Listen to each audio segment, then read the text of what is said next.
Salve, salve, CACDista! Começa agora mais um episódio do podcast IDEG, que contempla as notícias ocorridas entre os dias 28 de junho e 5 de julho, só com o que interessa a você que está se preparando para o CACD.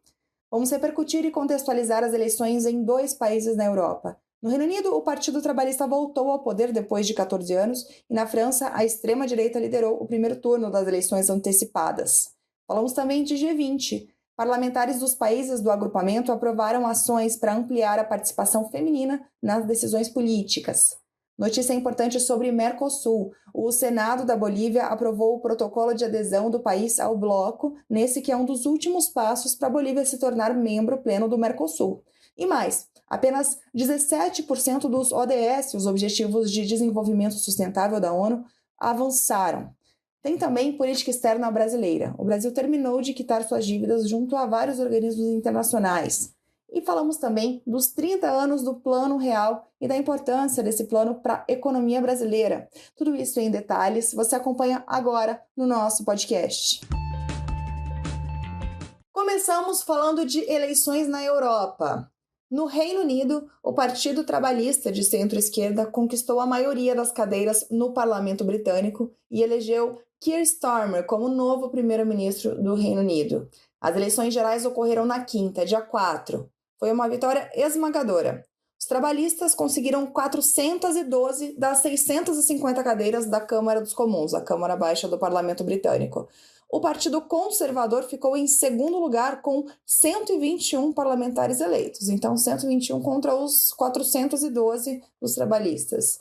Depois vieram os outros partidos menores. Foi o pior resultado do Partido Conservador desde sua fundação em 1834.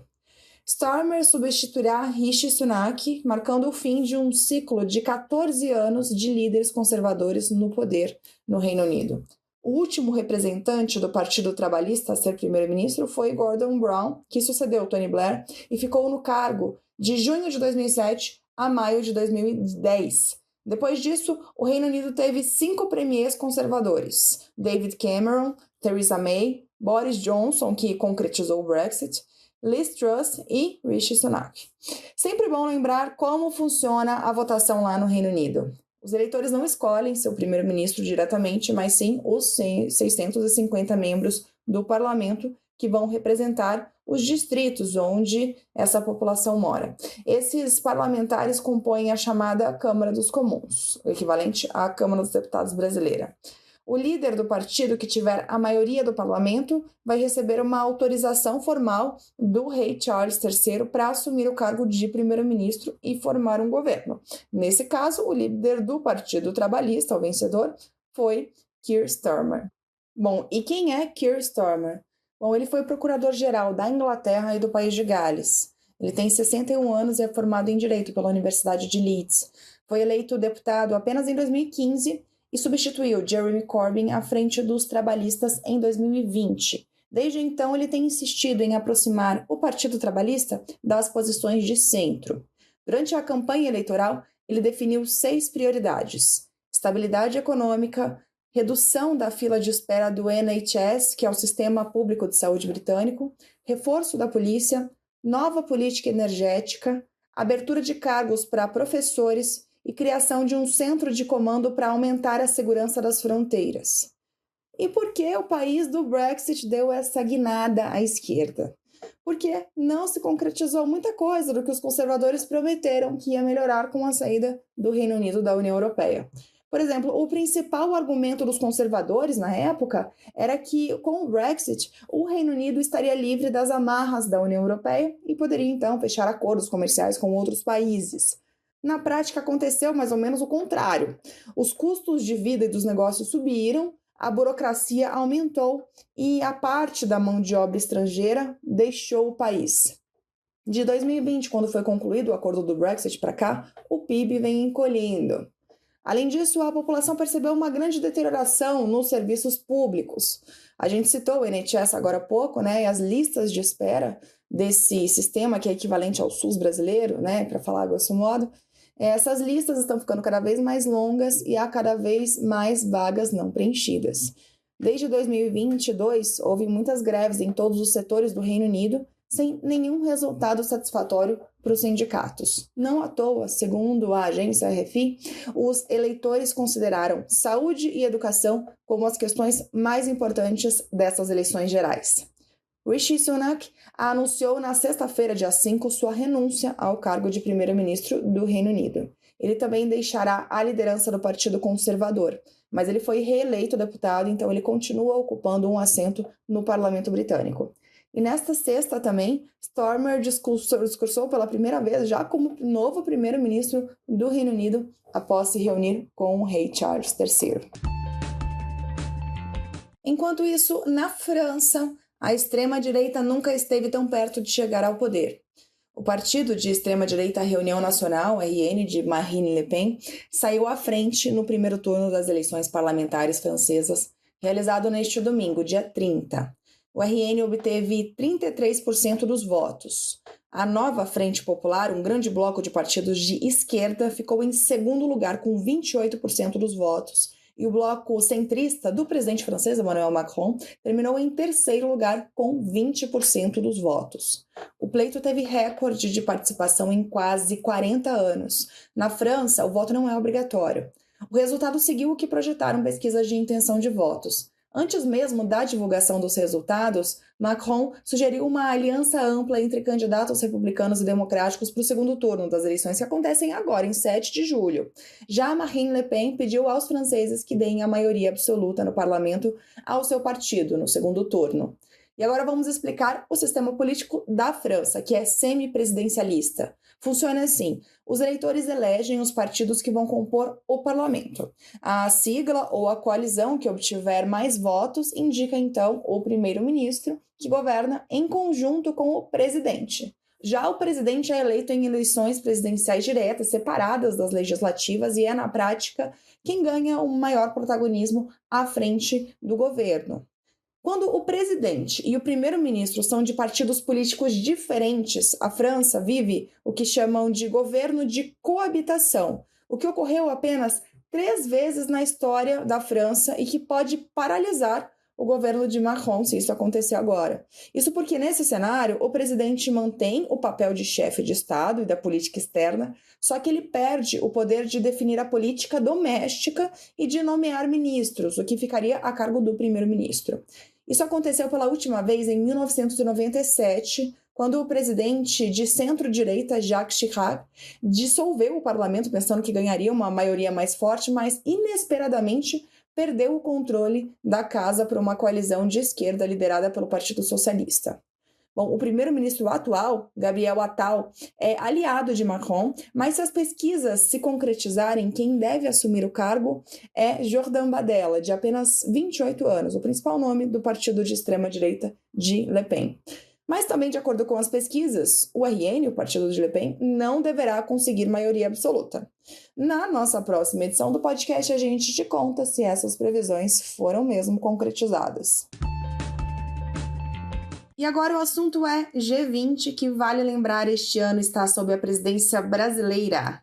Na terça-feira, dia 2, cerca de 170 parlamentares mulheres de 26 países aprovaram recomendações para aumentar a participação das mulheres nas decisões políticas e promover igualdade econômica e produtiva de gênero. As informações são da Agência Brasil. A Carta de Alagoa, o documento que reúne essas recomendações, ela foi aprovada durante a primeira reunião de mulheres parlamentares do P20, o Fórum do Legislativo do G20, em Maceió.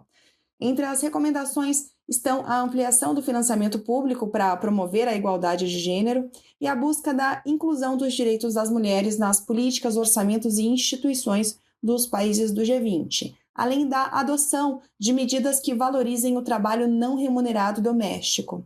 Elas também recomendaram a adoção de cotas, reserva de assentos e financiamento para aumentar a participação das mulheres no poder e alcançar a paridade em cargos eletivos e administrativos. Ao participar do evento, o presidente brasileiro da Câmara dos Deputados, Arthur Lira, disse que levará à reunião dos parlamentares do G20, que será em novembro, em Brasília, a proposta para que, a partir de agora, todos os países possam fazer reuniões de parlamentares mulheres antes dos encontros anuais do G20. O encontro também contou com a presença de representantes da ONU Mulheres, do Mercosul, da União Europeia e da União Interparlamentar. Sem sair do tema multilateralismo, falamos de ONU. Na sexta passada, dia 28 de junho, o secretário-geral das Nações Unidas, Antônio Guterres, participou do lançamento do relatório sobre os ODS, os Objetivos de Desenvolvimento Sustentável.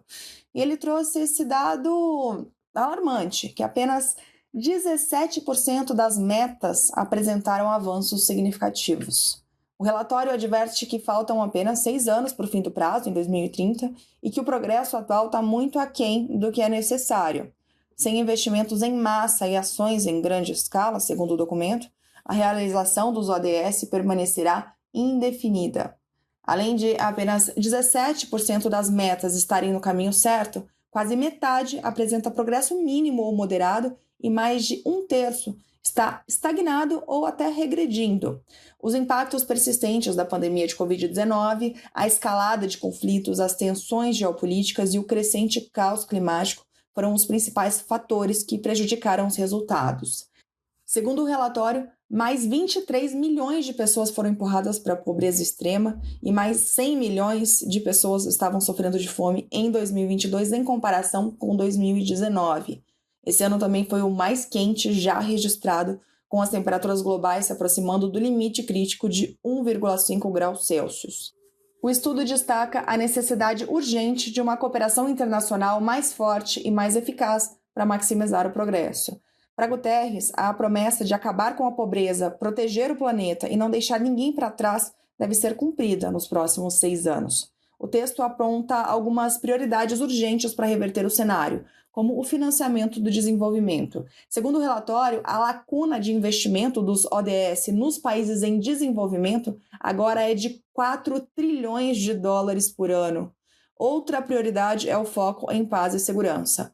O número de pessoas deslocadas à força atingiu um nível sem precedentes, quase 120 milhões até maio de 2024.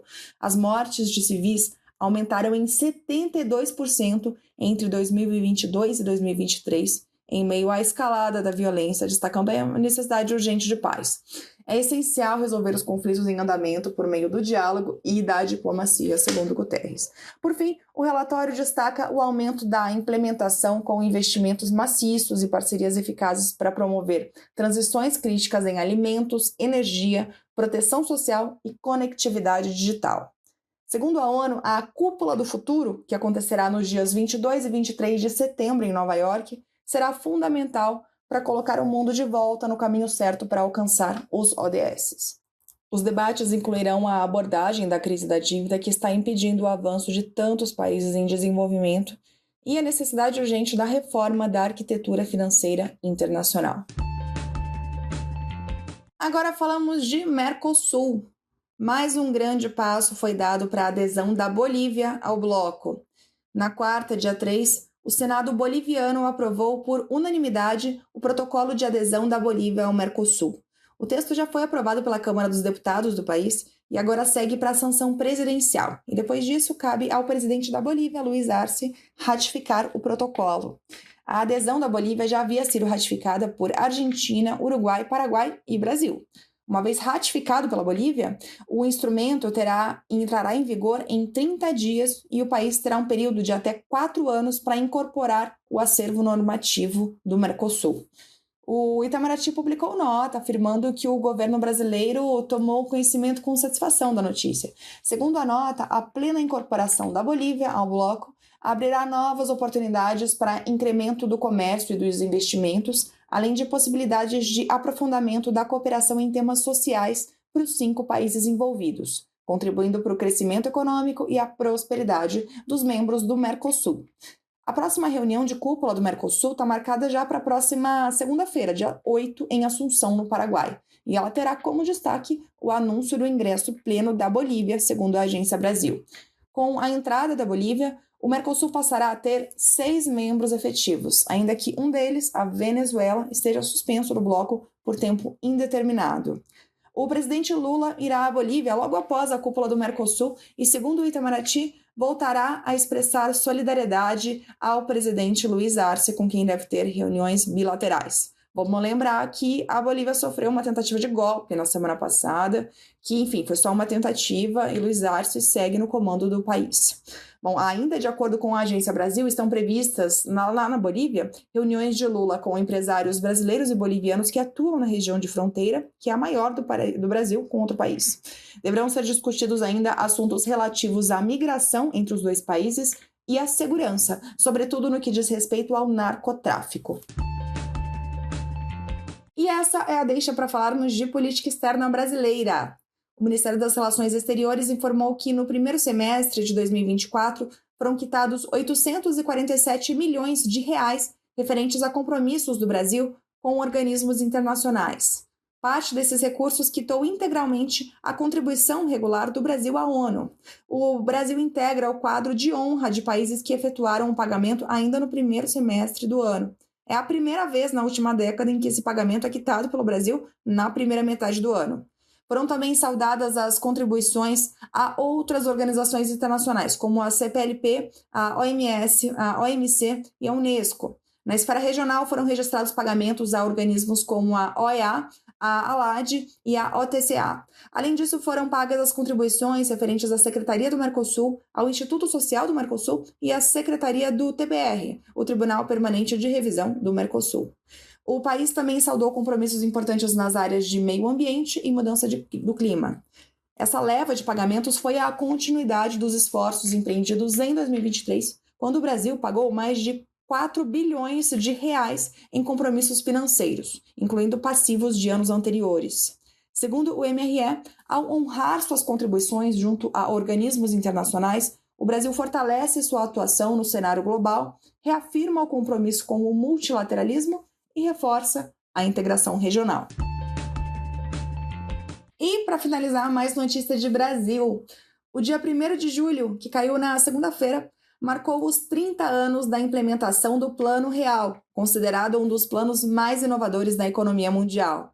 Há exatamente 3 décadas, o Cruzeiro Real, uma moeda corroída pela hiperinflação, dava lugar ao real, que estabilizou a economia brasileira.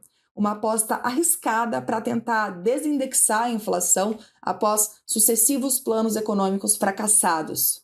Em meio a tantos indexadores criados para corrigir preços e salários, a equipe econômica do governo Itamar Franco criou um superindexador, a URV, Unidade Real de Valor. Por 3 meses, todos os preços e salários foram discriminados em cruzeiros reais e em URV, que tinha uma cotação que variava diariamente e era mais ou menos atrelada ao dólar. E esse sistema acabou no dia 1º de julho de 1994, com a criação do real, quando R$1 valia uma URV, que, por sua vez, valia 2.750 cruzeiros reais. Ao indexar toda a economia, a URV conseguiu realinhar o que os economistas chamam de preços relativos, que medem a quantidade de itens de bens e de serviços distintos que uma mesma quantia consegue comprar. Aliado a um câmbio fixo no primeiro momento e a juros altos para atrair capital estrangeiro, o plano conseguiu controlar a inflação. Em junho de 94, o IPCA, que mede a inflação no Brasil, tinha atingido 47,43%, isso no mês antes do Plano Real. O indicador caiu para 6,84% no mês seguinte e apenas 1,71% em dezembro de 94. Então, foi de 47% antes do Plano Real para, depois de alguns meses, só para 1,70%. Hoje, a inflação está de 4% a 5% por ano sob o plano de metas. Não que todos os nossos problemas econômicos tenham sido solucionados, mas pelo menos a hiperinflação, nesses 30 anos, não foi mais o pesadelo do brasileiro. Nossa dica é olhar as excelentes matérias especiais que saíram esta semana sobre esse complexo plano que é importante não apenas para o brasileiro, para a história brasileira, mas também para os seus estudos de economia. E a gente termina essa edição do podcast por aqui. Uma ótima semana, bons estudos e até sexta-feira que vem.